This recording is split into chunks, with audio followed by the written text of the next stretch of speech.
26/11/1949 को इसी कॉन्स्टिट्यूशन को सरदार हुकम सिंह और भूपिंदर सिंह वॉकआउट कर गए थे कि ये कॉन्स्टिट्यूशन माइनॉरिटी को प्रोटेक्ट नहीं कर सकेगा। पहले सिख टारगेट हुआ 1984, आप और हमने देखा कैसे टायर डले थे, कैसे आगजनी हुई थी, आप और हमने देखा। जिस कानून में ये कहा गया हो कि ये मूर्तियां गैर कानूनी रखी गई, इसका समतल करना भी गैर कानूनी हो, पर वही मस्जिद, वही स्थान उन्हीं को दे दिया जाए जो करने वाले थे। गुड़गांव में नमाज अदा नहीं होने दी जा रही, पार्कों में कहते थे हम नमाज अदा नहीं। हमने कहा कि और गुरुद्वारे के पास हम जाके वहाँ अरेंजमेंट करते हैं और नमाज वहाँ अदा कर लें। मैं कहता हूँ नमाज नियामत रही इस देश के लिए, एक नई जिंदगी दी इस देश कि आपके साथ सारा देश खड़ा है, आप बिल्कुल इनकार ना करें, हम सब आपके साथ खड़े। अगर मुगल सल्तनत का इतिहास खत्म कर दिया जाए तो सिख इतिहास ही खत्म हो जाएगा, सिख इतिहास बचेगा ही। बाबर से लेकर औरंगजेब तक और गुरु नानक से लेकर गुरु गोविंद सिंह तक हमारा इतिहास मुगल सल्तनत के साथ जुड़ा है। क्या हम इस इतिहास को खत्म कर दें? औरंगजेब थे, ये माता सुंदरी है, ये गुरु गोविंद सिंह जी की पत्नी थी, यही नहीं रहे। अगर महाराज औरंगजेब इतना जालिम था तो फिर वो यहाँ रह कैसे रह सकती थी?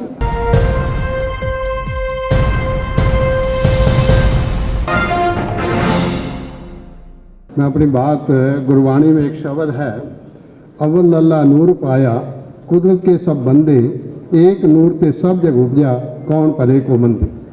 मैं आपसे अभी तक कॉन्स्टिट्यूशन की बात हो रही थी, मैं ज़रा हट के बात करूं, शायद 2 मिनट लगे हैं, बस मैं ज़्यादा टाइम नहीं लूँगा। 26/11/1949 को इसी कॉन्स्टिट्यूशन को सरदार हुकम सिंह और भूपिंदर सिंह वॉकआउट कर गए थे कि ये कॉन्स्टिट्यूशन माइनॉरिटी को प्रोटेक्ट नहीं कर सकेगा। 75 साल का इतिहास आज आपके सामने है। इसी कॉन्स्टिट्यूशन के आगे सजदा करने के बाद इस कॉन्स्टिट्यूशन को प्रोटेक्ट नहीं कर सके, आप और हम उसी सड़क पर आकर खड़े हो। ये सवाल हमें समझना चाहिए, ऐसा क्यों हुआ? दूसरी बात, पहले सिख टारगेट हुआ 1984, आप और हमने देखा कैसे टायर डले थे, कैसे आगजनी हुई थी, आप और हमने देखा। फिर 1992 हो गया। अभी बाबरी मस्जिद की बात कर रहे थे, जिस कानून में ये कहा गया हो कि ये मूर्तियां गैर कानूनी रखी गई, इसका समतल करना भी गैर कानूनी हो, पर वही मस्जिद, वही स्थान उन्हीं को दे दिया जाए जो करने वाले थे, तो कहाँ था कॉन्स्टिट्यूशन? सवाल कॉन्स्टिट्यूशन पर, सवाल मेरा किसी से नहीं, सवाल तो कॉन्स्टिट्यूशन से बने। सरदार जस्टिस गुरनाम सिंह मिनिस्ट्री थी पंजाब में, एक सरदार गुरमीत सिंह एडवोकेट जनरल थे। हमने उनसे पूछा इस कॉन्स्टिट्यूशन के बारे में आप क्या कहना चाहते हैं? डॉक्टर सरदार गुरमीत सिंह ने जो हमें बताया, हम बड़े यंग थे, मुझे मौका मिला अपनी जिंदगी में, सरदार हुकम सिंह जी जो कॉन्स्टिट्यूशन से वॉकआउट किए थे, वो जब लोकसभा के स्पीकर बने और मुझे उनके साथ 10 साल काम करने का मौका मिला, मुझे खुशी है कि जब उन्हीं से पूछा था कि अब उसी कॉन्स्टिट्यूशन को प्रोटेक्ट करोगे जिसमें आपने वॉकआउट किया था, सरदार हुकम सिंह जी का जो जवाब था वो आपका जवाब था। उन्होंने कहा कि अब मेरे पास कोई और रास्ता नहीं, मेरे पास कोई और ऑप्शन नहीं, कम से कम कोई दस्तावेज तो है। मैं गारंटी करता हूं कि अपने दौरान इस कॉन्स्टिट्यूशन और माइनॉरिटीज के इंटरेस्ट को प्रोटेक्ट करूंगा। मुझे खुशी है कि मुझे उन लोगों के साथ काम करने का मौका मिला। मुझे एक बात है, मुझे एक दिन चौधरी चरण सिंह जी अभी 17 विंडसर प्लेस पर थे, 1984 बीती थी, मुझे ज्ञानी हरिंदर सिंह वहां लेकर चले गए, वो MLC थे लोकदल में, वो मुझे लेके चले गए। मैं सरदार हुकम सिंह के कारण, मैं सिंह सभा शताब्दी कमेटी का सेक्रेटरी था, सरदार हुकम सिंह जी प्रधान थे, वो लेके चले गए। जब हम वहां गए तो उन्होंने ज्ञानी हरिंदर सिंह, BP मौर्य साथ में थे, ज्ञानी हरिंदर सिंह को कहा कि अगर ये हिंदू होना है तो मैं आज हिंदू त्याग करता हूं, मुझे सिख बना लो। ज्ञानी हरिंदर सिंह तो जवाब ना दे सके, तो मैंने कहा कि अगर आप 5 चीजों पर एक मत हैं, पाखंड मुक्त हैं, जातिवाद मुक्त हैं, शोषण मुक्त हैं, नशा मुक्त हैं, भय मुक्त हैं, तो आप सिख ही तो हैं। आपको सिख होने में क्या इतराज हो सकता है? मैं उन्हीं आदमी, मेरे उनके साथ लास्ट मोमेंट तक भी बड़े अच्छे संबंध है, वहीं रामविलास पासवान और सभी मिले। मैं आपसे कुछ बातें इसलिए कह रहा हूँ, मैं ज़्यादा क्योंकि समय की बात है। आज लोग इनकार करते हैं बाबर और औरंगजेब से। मैं बड़ा हैरान होता हूँ टीवी पर, मैं मुस्लिम समाज से पूछता हूँ, जब उनको कहा कि आप बाबर, क्योंकि वो जैसे ढंग के पेश करते हैं वो तो बहुत खतरनाक है। मैं उनसे पूछता जाता हूँ कि अगर मुगल सल्तनत का इतिहास खत्म कर दिया जाए तो सिख इतिहास ही खत्म हो जाएगा, सिख इतिहास बचेगा ही। बाबर से लेकर औरंगजेब तक और गुरु नानक से लेकर गुरु गोविंद सिंह तक हमारा इतिहास मुगल सल्तनत के साथ जुड़ा है। क्या हम इस इतिहास को खत्म कर दें? क्या आपके कहने से हम इतिहास खत्म कर दें? क्या अकबर बादशाह के ये 85 गांव जो गुरु अमरदास जी की बेटी के नाम लगवाए, जिसमें हरमंदिर साहब है, तरनतार है, बहुत सारे गुरुद्वारे हैं, क्या उन गुरुद्वारों को हम कहीं बंद कर दिया जाए?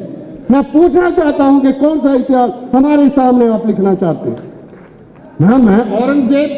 मैं औरंगजेब के बारे में, औरंगजेब थे, ये माता सुंदरी है, ये गुरु गोविंद सिंह जी की पत्नी थी, यही नहीं रहे। अगर औरंगजेब इतना जालिम था तो फिर वो यहाँ कैसे रह सकती थी? ये बंगला साहब गुरुद्वारा है, वो बैठे हैं हमारे मेंबर पार्लियामेंट में, उनका बहुत कदर करता हूँ। मैं पूछना चाहता हूँ, ये बंगला साहब गुरुद्वारा है, ये राजा जय सिंह का बंगलो था। गुरु हरकिशन साहब 8वें गुरु यहीं ठहरे थे, यहीं उनकी फौत हुई। जब उनकी फौत हुई तो औरंगजेब ही था जो बाला साहब सराय काले खान सराय उसके सामने, बस अड्डे के सामने जहाँ जमुना के ऊपर जगह है, वो जगह औरंगजेब ने दी कि इनका संस्कार यही। अगर औरंगजेब इतना जालिम था तो संस्कार क्यों करने दिया? आप औरंगजेब से क्यों डरते हैं जब मैं नहीं डर रहा? ये मोतीबाग गुरुद्वारा आपके सामने है। मोतीबाग गुरुद्वारा में जब गुरु गोविंद सिंह जी ने औरंगजेब को लिखा कि ये कोई इंसानियत वाली कौन सी बात थी आपने जो की, उन्होंने औरंगजेब ने उनको बुलाया। अगर उनको औरंगाबाद ना जाना पड़ता होता तो ये मोतीबाग गुरुद्वारा रेफर करता है उस बात को कि गुरु गोविंद सिंह और औरंगजेब की अगर मिलनी हो जाती तो नतीजे क्या निकलते, ये भी देखने वाले हैं। इतिहास के पन्ने बदल जाते। मैं समझता हूं कि शायद सिख भी इस बात को नहीं समझ पा रहे। मैं करतारपुर से लूँ, अभी मैं समझता हूं कि सिखों के बारे में आज बहुत सारे गुरुद्वारे में लंगर भी छिकाएंगे। वो क्यों करना चाहते हैं? अदीब जी बैठे हैं, गुड़गांव में नमाज अदा नहीं होने दी जा रही, पार्कों में कहते थे हम नमाज अदा नहीं। हमने कहा कि और गुरुद्वारे के पास हम जाके वहाँ अरेंजमेंट करते हैं और नमाज वहाँ अदा कर लें। मैं समझता हूँ नमाज नियामत मिली। जो लोग कहते हैं कि खेती कानून वापस हुए, वो खेती कानून से 13 महीने किसान बैठे रहे, किसी ने नहीं पूछा। जब वो नमाज की बात आई, हमारे माननीय प्रधानमंत्री जी बाहर आए, तीनों कानून उसी दिन वापस ले लिए जिस दिन वो नमाज अदा होनी थी। ये ताकत होती है आप और हम में। ये ताकत शायद आप नहीं पहचान सके, ये ताकत थी उस नमाज में। मैं कहता हूँ नमाज नियामत रही इस देश के लिए, एक नई जिंदगी दी इस देश। मैं समझता एक और बात, क्योंकि मेंबर पार्लियामेंट बैठे हैं और ओवैसी जी बैठे, मैं जानबूझकर ये बात करना चाहता हूँ ओवैसी जी जाओ। और डॉक्टर अम्बेडकर ने ये तो कहा कि मैं पैदा हिंदू हुआ हूं पर मरूंगा हिंदू नहीं। पर मैं डॉक्टर अम्बेडकर से पूछना चाहता हूं, आर्टिकल 25 में फिर आपने ये कैसे लिख दिया कि हिंदू इंक्लूड्स बौद्ध, जैन एंड सिख? वो तो बौद्ध बन गए थे, तो बौद्ध को ही आपने हिंदू मान लिया, तो फिर वो उसी की वो कर देते, डिफाइन कर देते। जब आप तो नहीं मानना चाहते तो क्यों, किसने कम्युनलाइज किए थे, किसने इस हालात में पहुंचा? मैं तो डॉक्टर अम्बेडकर से, मेरा कोई डॉक्टर अम्बेडकर से झगड़ा नहीं, पर मैं डॉक्टर में एक और मैं बात कर, आज इलेक्शन जो है 543 सीट पर नहीं होती, 131 सीट तो किसी ने अपनी जेब में डाली हुई। मैं उनसे अपील करता हूं, 131 सीट उन्होंने अपनी जेब में डाली हुई है। उनको तो केवल 142 सीट चाहिए 273 का आंकड़ा करने के लिए। और इन सबको जो दावा कर रहे हैं, इन सबको 543 में से 131 माइनस कर दो, 412 में से 273 सीट जीतनी पड़ेंगी। शायद ये भी हम समझ नहीं पा रहे कि इलेक्शन जीते कैसे जाते। तो सवाल इस बात का होना चाहिए, हम समझना क्या चाहते हैं। हमारा ये कहना है कि हमने शहादतें देखी हैं होते, हमने 1919 देखा है। 1919 ने इस देश को जगा दिया था और गुरुद्वारा सुधार मूवमेंट, जो आज आप मूवमेंट खड़ी कर रहे हो, जो 1919 में गुरुद्वारा सुधार मूवमेंट खड़ी हुई थी बाबा खड़क सिंह के सामने, जब गांधी, मोतीलाल नेहरू, मोहम्मद अली जौहर आए, मोहम्मद अली जौहर और शौकत अली आए, मोहम्मद अली जौहर के वो शब्द आपको और मुझे याद रखने चाहिए। बाबा खड़क सिंह खालसा लीग की मीटिंग थी 1920 की, मोहम्मद अली जौहर ने यह कहा, हो सकता है कि हमारे बुजुर्गों ने हाकिम रहते आप पर ज्यादतियां की हूं, मैं उसकी माफी मांगता हूं, मैं अपनी गर्दन और अपने भाई शौकत की गर्दन पेश करता हूं, आपका मन करे तो काट ले, पर आज जरूरत है हमें इस अंग्रेज हुकूमत से निजात लेने की। वही गुरुद्वारा सुधार मूवमेंट आज़ादी की लहर बन के खड़ी हुई और गांधी ने कहा कि हमने पहली आज़ादी की जंग जीत ली है। ये था इतिहास का पन्ना। अगर शायद हम इतिहास पढ़ना नहीं चाहते, हमारे संबंध है, आज हमारे संबंध तोड़ना चाहते, आज आपके और मेरे साथ झगड़ा करवाना चाहते। सवाल इस झगड़े का सवाल पता नहीं, मैं नहीं समझता कि ये कोई कानून ज्यादा देर टिकेगा या नहीं टिकेगा। मैं भी पैटिशनर हूं और मुझे मेरी पैटिशन का एडवोकेट कौन है वो मैं बताऊं तो आप हैरान हो जाएंगे। मेरी पैटिशन के एडवोकेट हैं डॉक्टर राजीव धवन और दूसरे हैं संजय हेगड़े।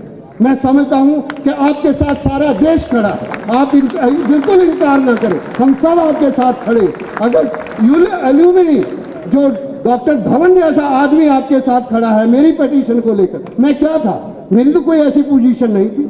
संजय हेगड़े जैसा विद्वान आपके साथ खड़ा है तो फिर आप हतोत्साहित बिल्कुल ना होना, आपको करेंगे वो सारा हतोत्साहित। कितनी ताकत है, मैं बस समाप्त करना चाहता हूं। मैं तो केवल आपको एक अपील करता हूं, हमने उस हालात को देखा है, हमने 1982 से लेकर 50 साल का इतिहास हमने देखा है।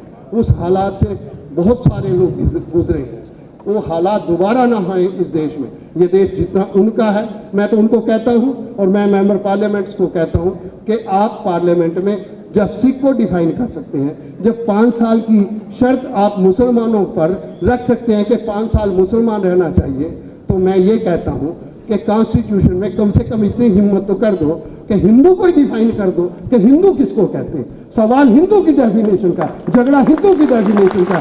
फिर देखते हैं वो कितने हैं। आज जाति जनगणना पर क्यों वो तैयार नहीं हो रहे, उनको पता है जैसे ही जाति जनगणना हुई हिंदू जो औरा बनाया है वो फूट जाएगा। मुझे पता है, उनको एहसास है और मुझे भी इस बात का एहसास है। मैं आपके सामने कहता हूं, आज इस सभा से ये ऐलान कर दें कि हिंदू को डिफाइन कर दें, सिख अपने आप ही डिफाइन हो जाएंगे, मुस्लिम अपने आप ही डिफाइन हो जाएंगे। ये देश के विचार और देश के जिसको हमने गंगा और जमुनी तहजीब कहते हैं, मैं समझता हूं कि ये गुरु नानक और गांधी की विचारधारा है। मैंने एक बार कहा था, गांधी और नानक में क्या था, नानक से किसी ने पूछा कि ईश्वर है, नानक ने कहा सत्य ईश्वर है। उन्होंने किसी ईश्वर की ईशु ही खत्म कर दी। 400 साल बाद वो 1469 में हुए थे, 1869 में जो आदमी पैदा हुआ उससे भी लोगों ने पूछा कि ईश्वर क्या है, गांधी ने कहा सत्य ही ईश्वर है। मैं बिल्कुल क्लेम नहीं करता कि गांधी ने गुरु नानक को पढ़ा होगा, पर मैं ये क्लेम कर सकता हूं कि नानक ने गांधी को नहीं पढ़ा होगा, पर यह तो है, मैं कह सकता हूं सत्य ही ईश्वर है। अगर सत्य ही ईश्वर है तो सत्य पर चलकर देखें तो वो सत्य से भी ऊपर होगा। इतना कहते मैं बहुत बहुत आभार व्यक्त करता हूं। मैं अपनी बातें कह गया और मैं अपील करता हूं, मुझे खुशी हुई कि श्रोमणी अकाली दल की रिप्रेजेंटेशन हरसिमरत कौर ने इस वक्फ बिल के खिलाफ बोला और बाकायदा डट के श्रोमणी अकाली दल का साथ दिया। मैं समझता हूं कि मैं उनका भी आभार व्यक्त करता हूं। बहुत बहुत शुक्रिया, बहुत बहुत।